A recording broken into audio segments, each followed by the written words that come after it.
Top quality और consistent performance के लिए सिर्फ सिल्वर पंप्स एंड मोटर्स, नाम याद रखना।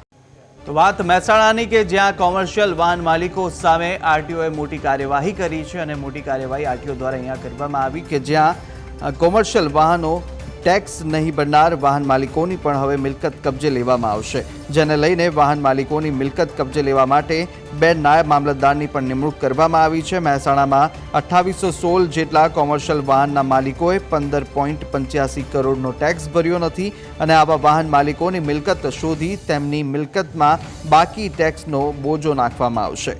બોજાની કાર્યવાહી બાદ પણ ટેક્સ નહીં ભરાય તો મિલકત કબજે લઈ ટેક્સ વસૂલવામાં આવશે। આરટીઓએ એક સાથે 1513 નોટિસ ઇસ્યુ કરી છે। આપણા ટોટલ 16 કરોડ જેટલા જે પૈસા હતા સરકારને જે રેવન્યુ છે એ બાકી હતી અને એમાંથી ટોટલ 2800 એવા બાકીદારો હતા કે જેની પાસે એમને સમયસર ટેક્સ ભર્યો ન હતો।